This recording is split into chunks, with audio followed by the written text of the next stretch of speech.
Good afternoon, Mr. Biprajit Laha. Very good afternoon, Mr. Shoradip Roy. Good afternoon. Very much welcome to Sungaywang Enterprises. I am Diprina Mishra and along with my colleague, Samani. Emphasize a little bit on the history of HRM and how it was introduced to the world. In the year of 1810, the father of personal management, Mr. Robert Owen, introduced this very concept of a 10-hour working shift per day. And by the year of 1817, he himself started practicing it. And how?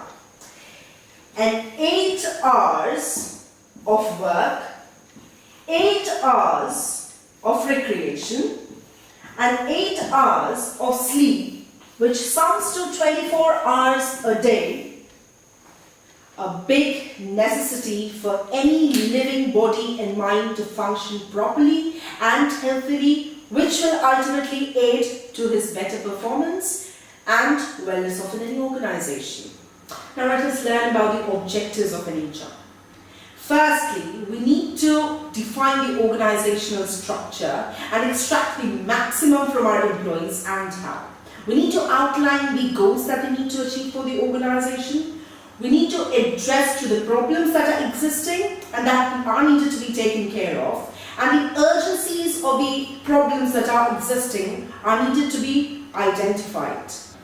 Now we need to look at the second most crucial function of an HR, which is training and development. Now what do we perform here? We need to perform a training for our employees, especially those who are freshers into our organization. We need to forge them into a part of our organization. We need to imbibe in them the knowledge of the standard operating procedures that exist in our organization. Now, we also need to take care that the job responsibilities and what we expect of them is made clear to them. Okay, then who will train the trainees and the staff in my organization? At this point, what we can do is, we can hire a trainer somewhere from outside.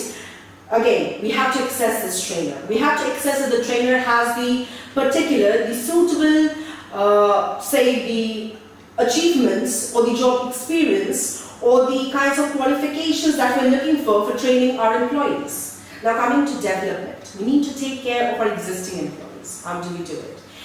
There's a constant periodical need of upgradation of their knowledge, of revising our standard operating systems with them, of imbibing in them the knowledge of the newest technologies that are moving into the market. But how exactly the knowledge of technology will help my employees?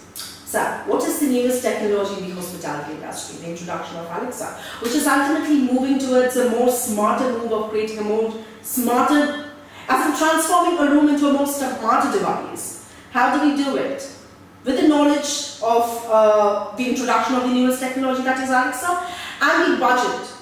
How much amount it takes for how many rooms you want to involve in it.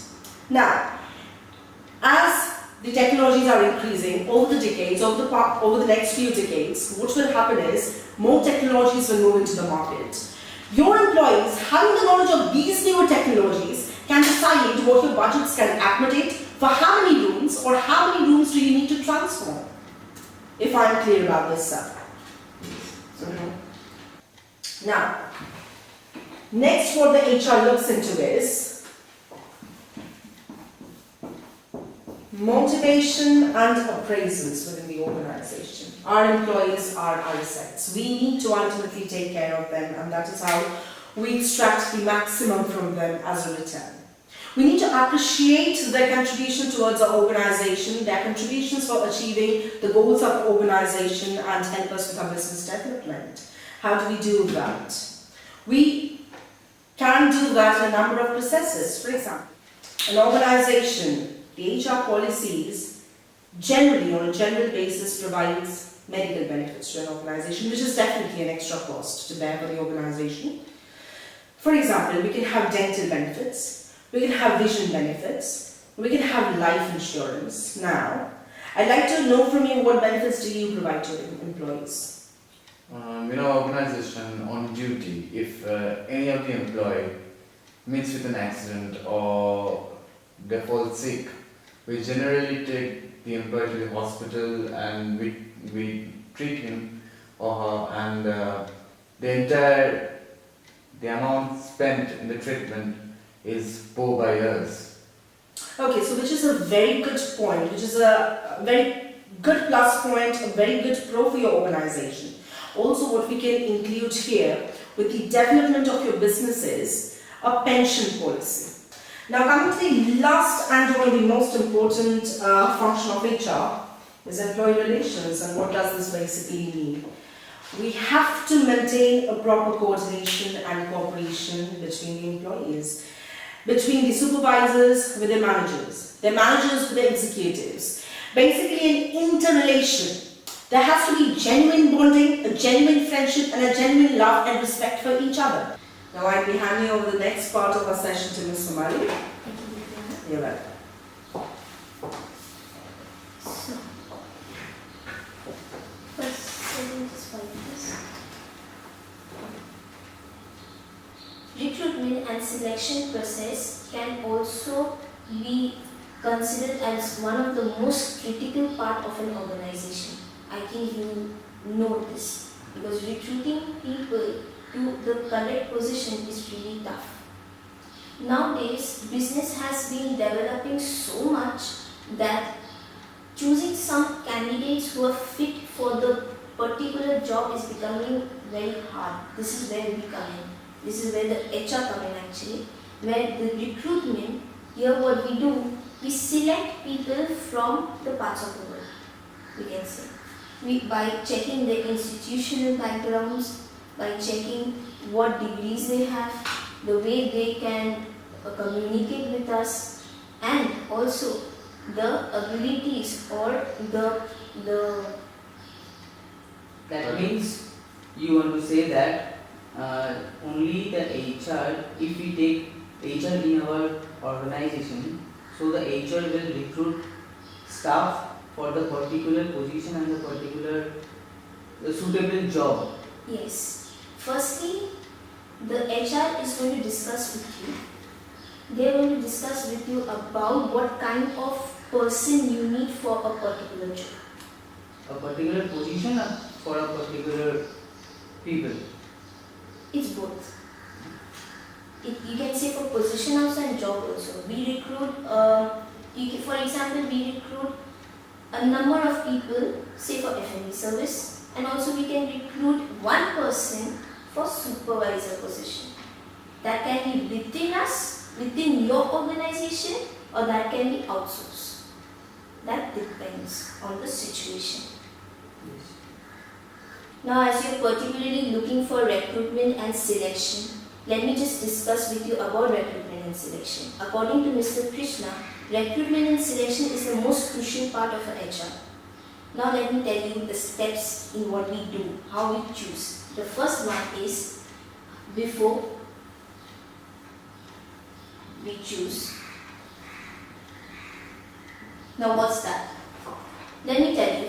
Before we choose, we sit with you physically, we talk to you about the recruitment process, what kind of candidates you want, what properties in them you want, and what vacancies you have. As soon as you give us the list, what we do is we jot down. Second is we point out. And start making our own list according to you. That is a application form, which is done in two ways. One is which is a paperwork and another one which is computerized. That is for online job recruitments. The online one is basically for all over the world, and the application you can see it's within us, within the country, where you can say the application is much more reliable than the outsourced. Because in the application form, you can't write anything which you have not done. But in the outsourced, I can write, for example, let me explain you with that. I can write, I have worked for JW Medial, even not by working in it, but then you have to believe that because you don't have the proof, like casual trainings. So the third point is finding candidates. So let me just write, finding candidates. Now how is it done? Here, we do it in two ways. One is the internal method and another one is the external method. You must be thinking, what are these two?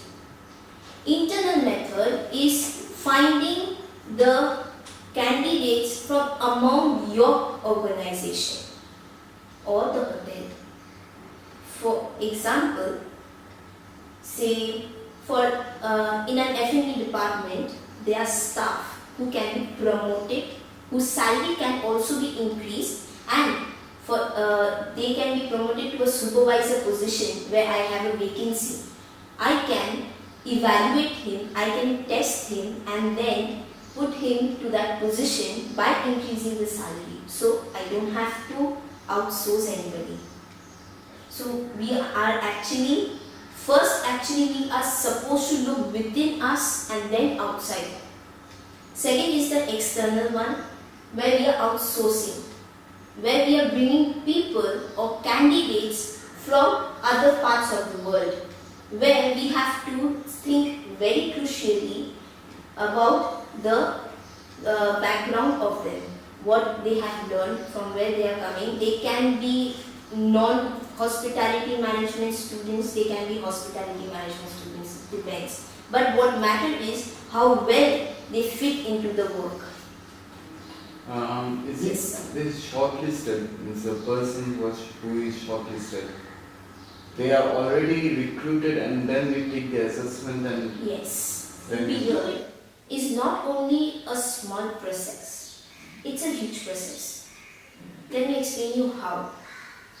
For example, if we have recruitments of 1,000 to 2,000 people, we can't just jot down or we can't just shortlist them into 300 to 400.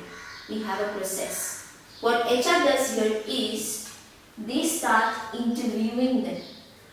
The people, the candidates who are fit for the job, who can stand on that job, those people are recruited, shortlisted. Only HR take the interview, or the F&B director, or the front office manager, or the chefs also take the interview? executive committee. Yes. Firstly, we take it.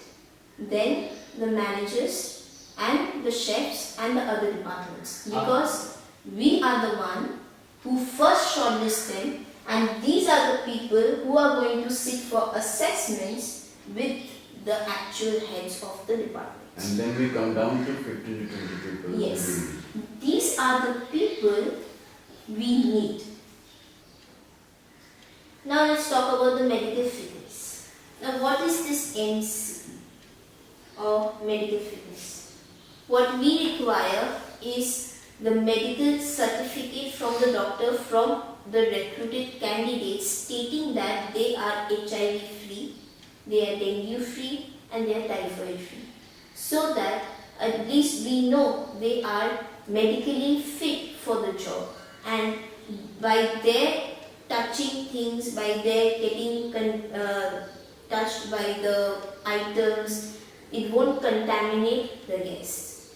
This also we look after. I would like Ms. Tiklina to join me for the workshop.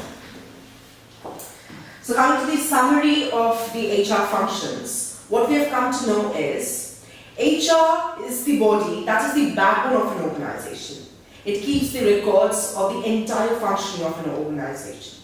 It also ensures that the success rate of the recruitment process that we hold is maximized for the productivity of the organization.